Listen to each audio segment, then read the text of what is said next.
Buenas noches, profesora Paola Pacanchipe. Mi nombre es Marta Lucía Taborda Caro. Estoy en octavo semestre de la Uniquindío. Este video lo hago para la asignatura Lectores Autónomos.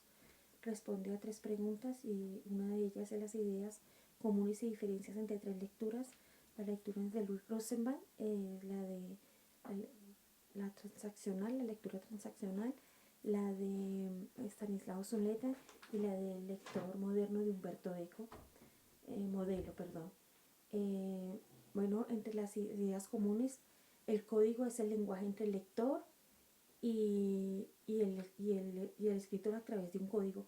Este código lo podemos entender que es la experiencia y los sentimientos que el autor expresa a través de esta escritura. Otra idea común muy interesante es que el lector puede interpretar de acuerdo a lo que el escritor quiere dar a entender. Sin embargo, inciden mucho el contexto que el lector tenga en ese momento en su vida, sus sentimientos, todo lo que le haya sucedido antes, a priori, a esa lectura. El autor depende del estado de ánimo del lector. Ahora nos vamos con las diferencias de las 3 lecturas. La diferencia en la lectura transaccional de Louis Rosenberg nos habla de una tríada: texto, lector y contexto. A través de esa tríada, el texto con el lector y el contexto se unen a través de una transacción.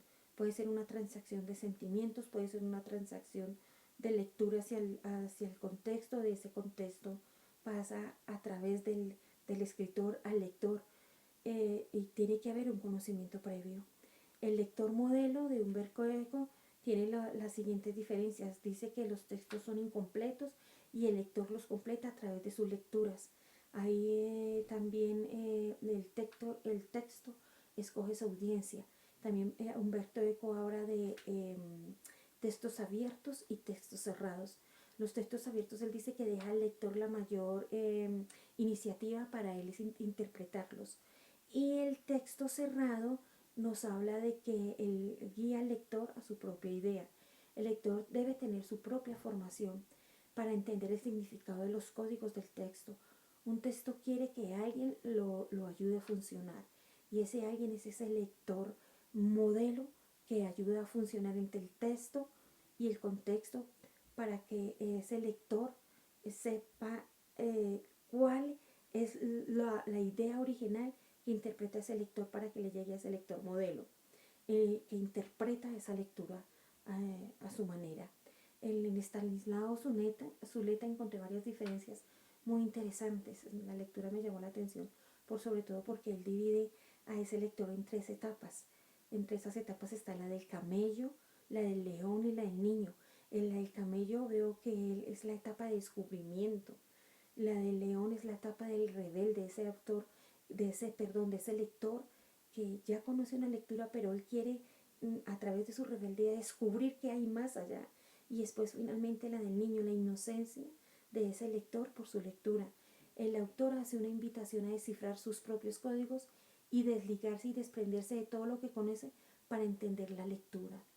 Ya la otra parte de las preguntas dice qué es el texto y el papel del lector y el escritor de acuerdo a cada una de las escrituras.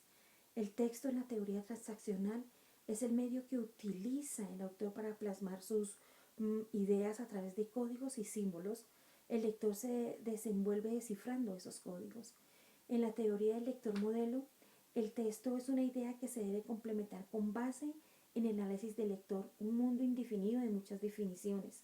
Para Estanislao Zuleta, tenemos que los textos deben ser analizados y se llevará a descifrar un código. El texto siempre dice cosas que se escapan al autor.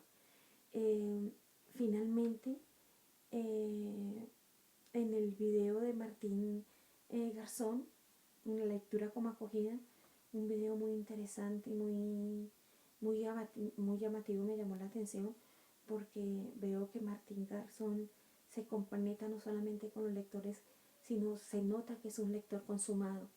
Él habla sobre todo de la lectura de los niños. Uno de sus autores predilectos dice que es Christian Andersen. Él dice que hay varias ideas comunes referentes a estas lecturas.